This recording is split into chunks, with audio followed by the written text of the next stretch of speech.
behind. Back in 2013, I was on vacation in Seaside, Oregon with the family. We were enjoying a well-deserved vacation since it had been a busy year for us.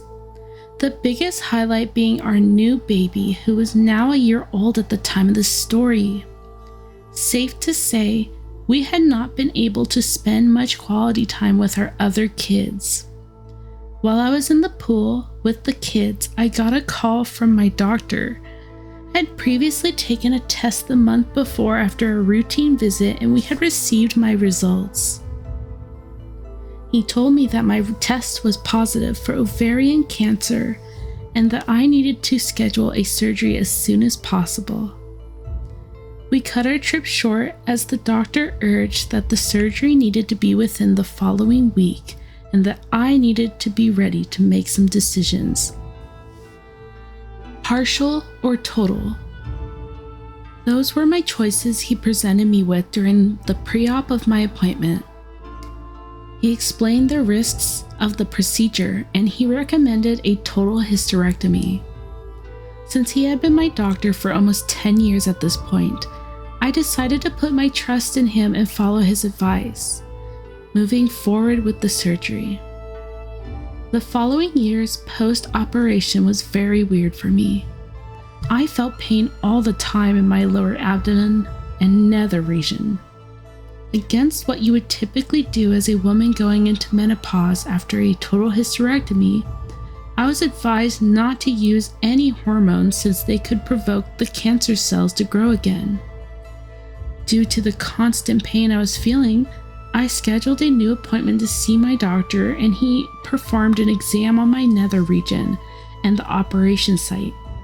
I was told everything was fine and it will get better as I continue to heal. He was my longtime doctor. I had no reason to not trust him and obviously never had a hysterectomy before. There was no way for me to know when something was wrong, and any inquiries were met with dismissal and just saying it takes time. So for the following 5 years, I lived with constant pain and discomfort.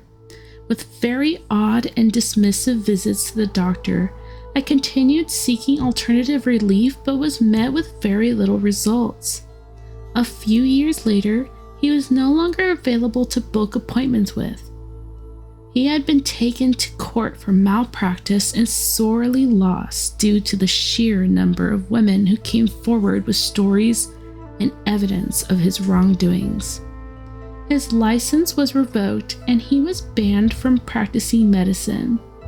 This was great for those women gaining justice for what had happened to them. But I was unfortunately someone who would never receive such justice.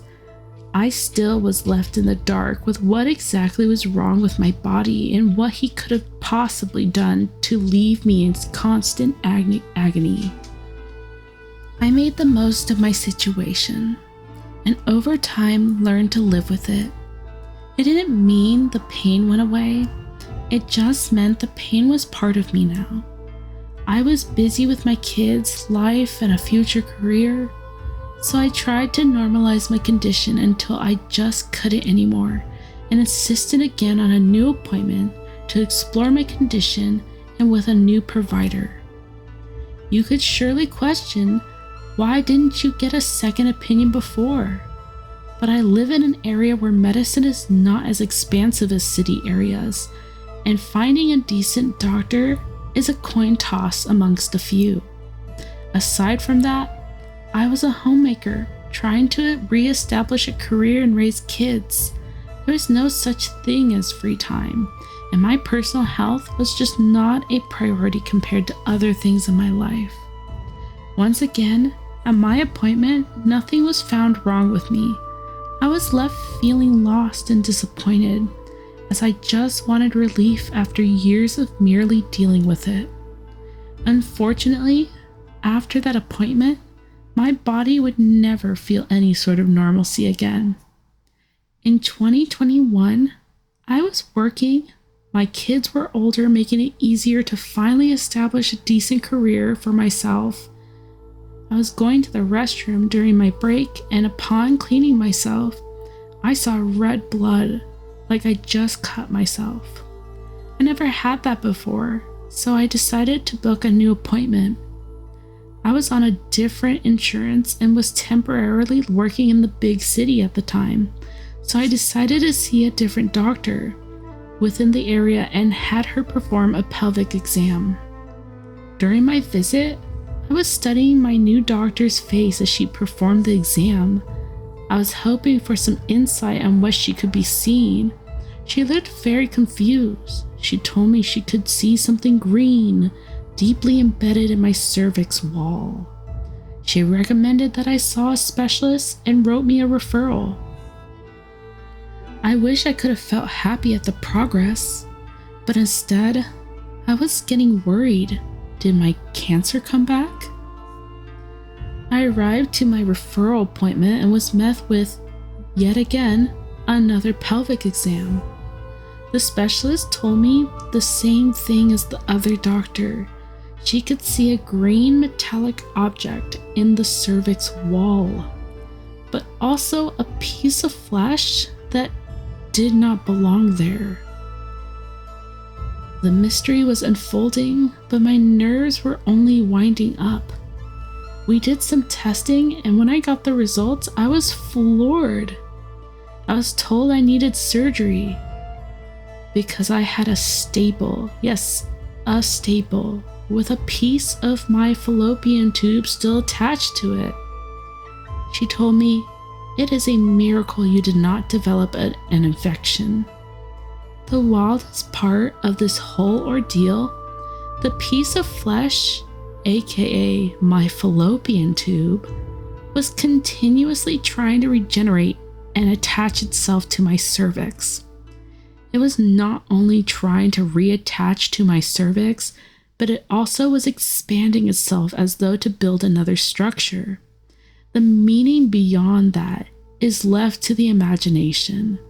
So every time I moved or did anything, I was tearing apart its progress, which caused bleeding, which caused discomfort and pain. I was in utter disbelief. All this time, my old doctor kept telling me everything was okay, and it turns out it wasn't.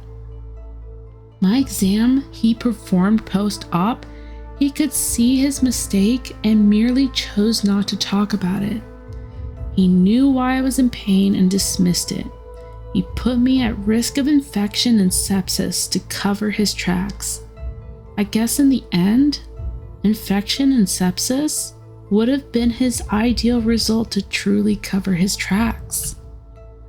Now with this new specialist, I was being told that I have to have yet another surgery in order to remove it. To this day, I am still upset about this ordeal. The staple was huge. It was meant to hold flesh together, but in no way was it supposed to stay in the body. There was no way that was going to merely dissolve. He was never held accountable for what he did to me, simply because he was already sued into oblivion and lost his license, and I had no idea that he had done something wrong to me.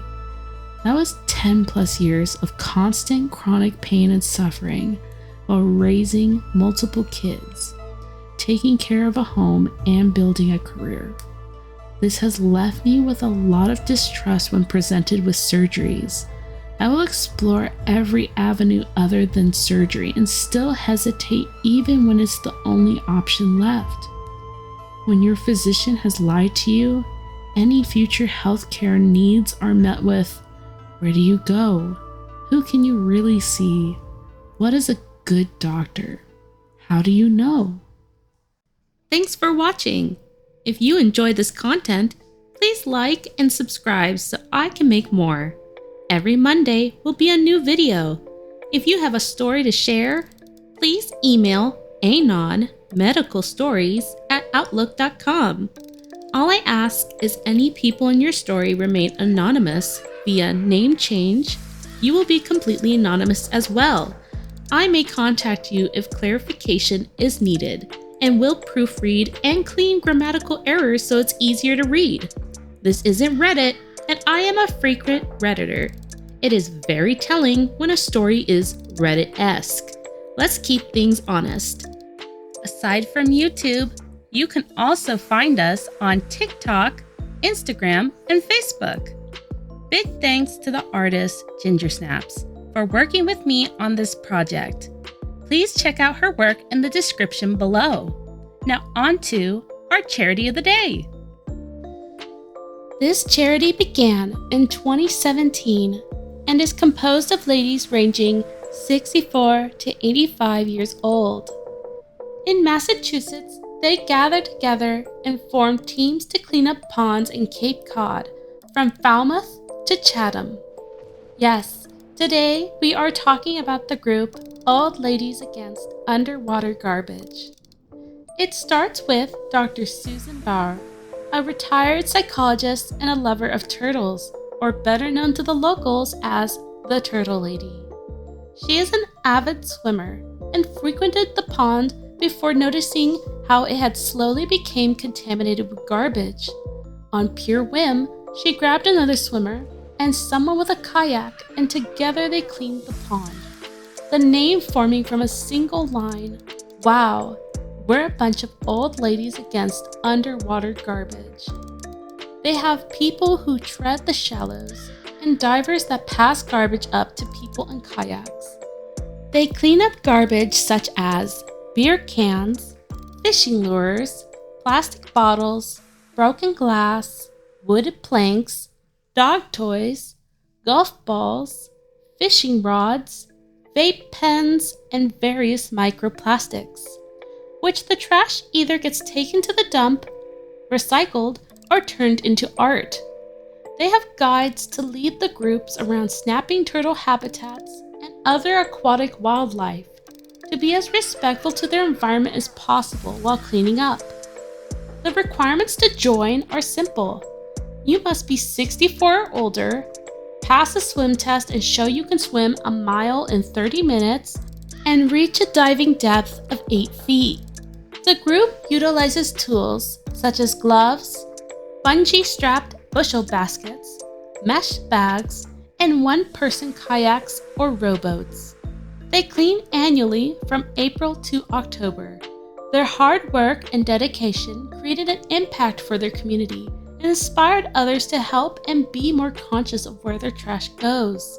The pond and its cleanliness stands as a testament to their hard work and dedication. It would be awesome to see this group expand and to have these ladies in every city, and is an initiative I'd love to see grow. If you feel inspired by them or want to get involved, please check out the description below for the link to their website, to their donation page, and just to learn more about them. Once again, we are not sponsored, and thank you for listening.